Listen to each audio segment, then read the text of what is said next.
कभी गरीबी और बदहाली के लिए बदनाम बांग्लादेश ने बीते 25 जून को पद्मा नदी पर 6.25 किलोमीटर लंबे रेल रोड ब्रिज का उद्घाटन कर पूरी दुनिया को हैरत में डाल दिया।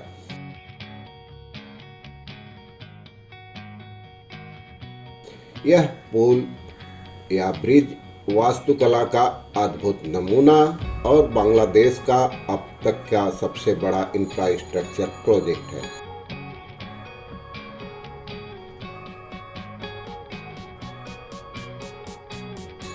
चीन की मदद से बनाए गए इस पुल से शेख हसीना, जो प्रधानमंत्री हैं, ने अपने विरोधियों को तो चित कर ही दिया, अगले साल होने वाले आम चुनाव से पहले बड़ी लकीर खींच दी।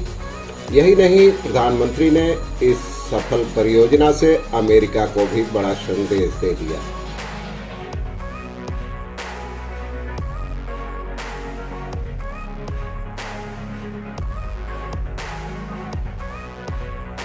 आपको बता दें कि 3.6 अरब डॉलर की लागत से बने इस ब्रिज के लिए किसी भी देश ने मदद नहीं दी और बांग्लादेश ने अपने घरेलू संसाधनों की वजह से ही यह रकम जुटाई। इस पुल के निर्माण में 4000 इंजीनियर लगे थे, क्योंकि यह तकनीकी रूप से एक कठिन चुनौती था। इसके खंभे पानी में 122 मीटर नीचे तक बनाए गए और ऐसे 41 खंभे बनाए गए। पद्मा नदी में पानी का प्रवाह तेज होने की वजह से यह काम बेहद चुनौतीपूर्ण था। पुल के निर्माण में भ्रष्टाचार के आरोपों को देखते हुए विश्व बैंक और दूसरी सहायता एजेंसियों ने इसे आर्थिक सहायता देने से इनकार कर दिया। इन आरोपों के केंद्र में एक कनाडाई निर्माण कंपनी शामिल थी।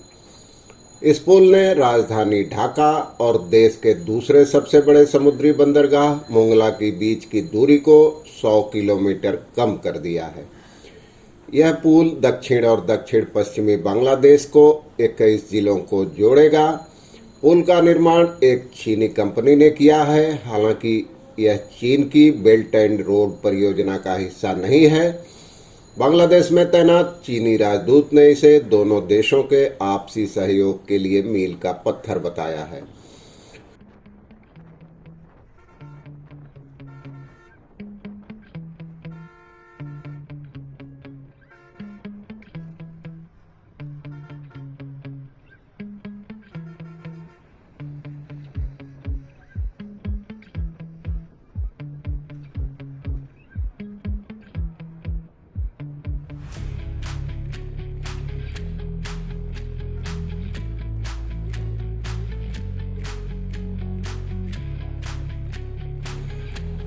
चाइना रेलवे ग्रुप का कहना है कि पद्मा पुल बाद में उस रेल नेटवर्क का हिस्सा होगा जो बेल्ट एंड रोड परियोजना के दूसरे प्रोजेक्ट को जोड़ता है।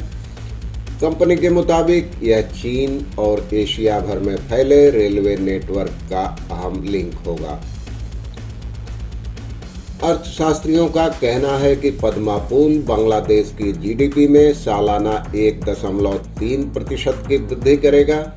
एशियाई विकास बैंक पहले ही कह चुका है कि बांग्लादेश की 465 अरब डॉलर की अर्थव्यवस्था 2022-23 में 7.1% की दर से बढ़ेगी। दक्षिण एशिया का सबसे युवा देश बांग्लादेश लगातार सफलता की नई कहानी लिख रहा है। इस ब्रिज के लिए प्रधानमंत्री शेख हसीना ने विश्व बैंक से आर्थिक मदद मांगी थी, लेकिन अमेरिका ने विश्व बैंक पर दबाव डाला कि वह इससे हट जाए। इस ब्रिज के बनने से कोलकाता और ढाका के बीच की दूरी भी घट गई है। पहले लोगों को स्टीमर से पार करना पड़ता था पद्मा नदी, लेकिन अब बेहद कम समय में यह दूरी पूरी की जा सकती है।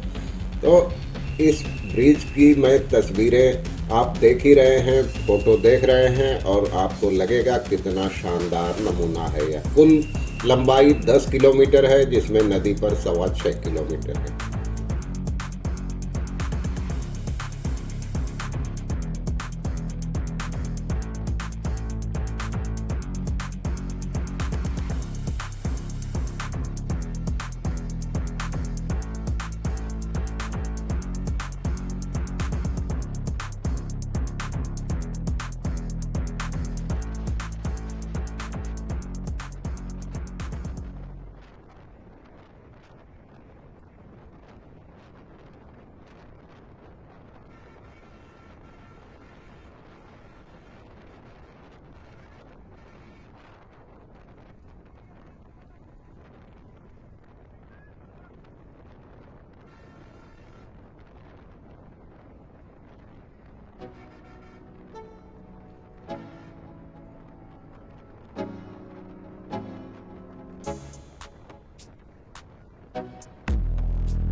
है।